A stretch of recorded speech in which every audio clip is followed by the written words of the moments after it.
You'll usually be able to spot behaviors, body language, attitudes before they even get into the classroom. And if you're at that door greeting students and relating to them, you'll be able to catch behaviors before they come into your classroom.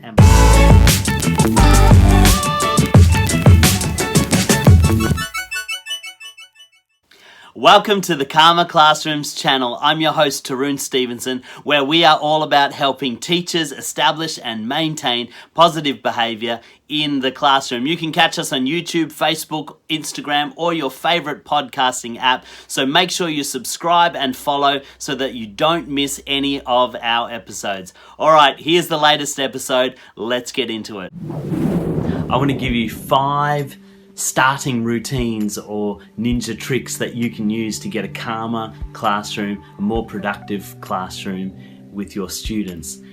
The first trick is this: meet your students at the door.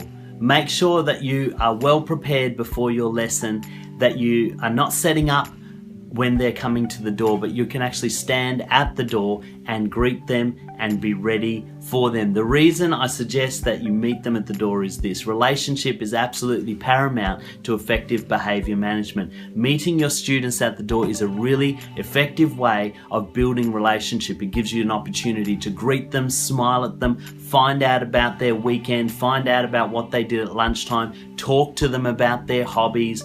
But also it helps you to notice or observe anyone that might be coming to the class restless or out of sorts. If something's happened in the playground, if something's happening at home, you'll usually be able to spot behaviors, body language, attitudes before they even get into the classroom. And if you're at that door greeting students and relating to them, you'll be able to catch behaviors before they come into your classroom and positively and proactively respond to them in a timely manner, rather than waiting for it to come into your classroom and disrupt the learning. So meet the students at the door. The second one is take the time to make sure they line up before you walk in the door. Why line up?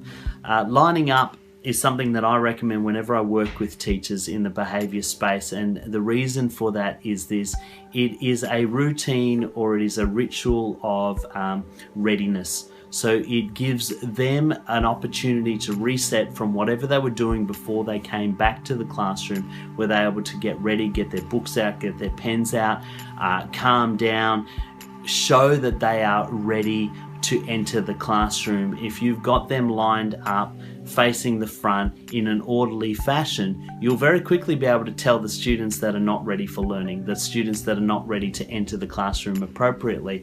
And it just gives you a way of nipping that behavior in the bud before it actually comes into the classroom, but it also helps them to reset. It's a really effective way of observing readiness for their next learning routine. So lining up, make sure you get them to line up. Yes, I even recommend high school teachers line their students up. I work in a high school and I work with teachers and getting even their year 10s and 11s to line up. It is a good practice of orderly, respectful behaviour before they enter the classroom, and it helps you to observe behaviours before it takes control of your lesson.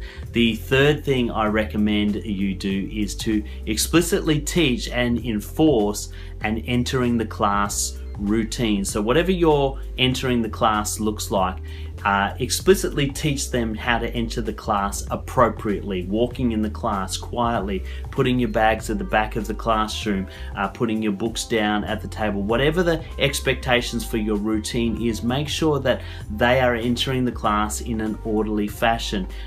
Psychologists are now talking about portals and transitional spaces, and how walking through something like a door acts like a reset on your mind, and it can actually signal a transition into a new mode of thinking or a new mode of operating. And so that entry into the classroom is actually an opportunity for you to signal to the students that as they walk through that door, they are now entering the mode of learning, that playtime is finished, or whatever it was that they were doing before they came into that classroom is finished and they are walking into your classroom ready to learn. But the way they transition through that door will set the tone for how they approach that next activity. And so I really encourage you to have a transitional a means of entering the classroom that is appropriate and that you expect, and communicate that to them, and then enforce it. If they're not entering the classroom appropriately,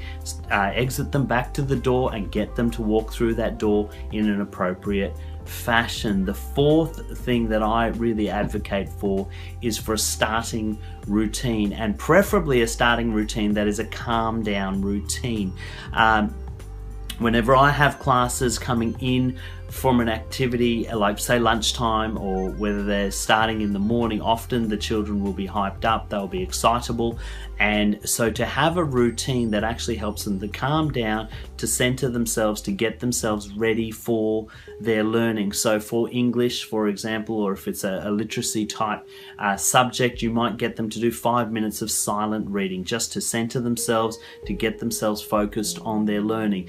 If it's a math subject or a numbers numeracy subject, then you might get them to do some kind of quiet mental maths routine or some kind of times table, something that is going to get them in their own space, that's going to shut down the interactions with their peers from outside, and they're going to be ready for the learning before you actually start teaching. It also, having that 5-minute transitional routine actually gives you an opportunity to set yourself up for the lesson. If you've got to turn the projector on, get your laptop going, put stuff up on the board, it means that they are occupied while you are getting ready. Some of the most common places that behavior gets out of control is in transitions, in those times where students don't have a set activity while a teacher is getting ready or a teacher is arriving. So those line-up times, those 5 minutes before you start your lesson, those are the times when behavior can get out of control really quickly.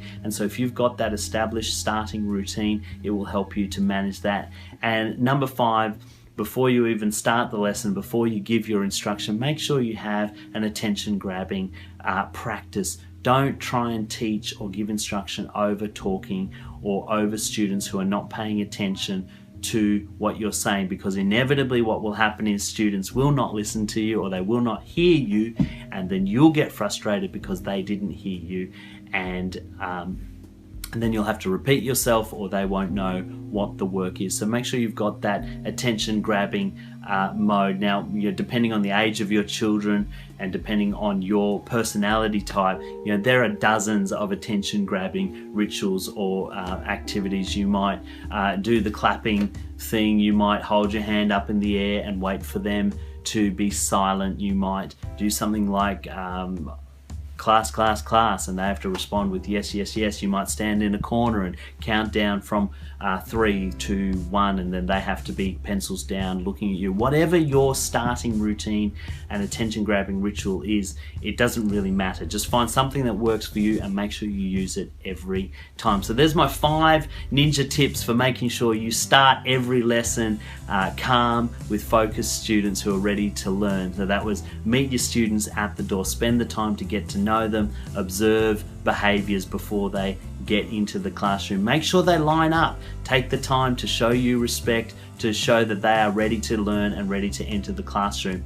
Have an explicit expectation of how they are to enter the classroom appropriately, quietly, what they need to do with their bags, how they need to act when they first enter the classroom.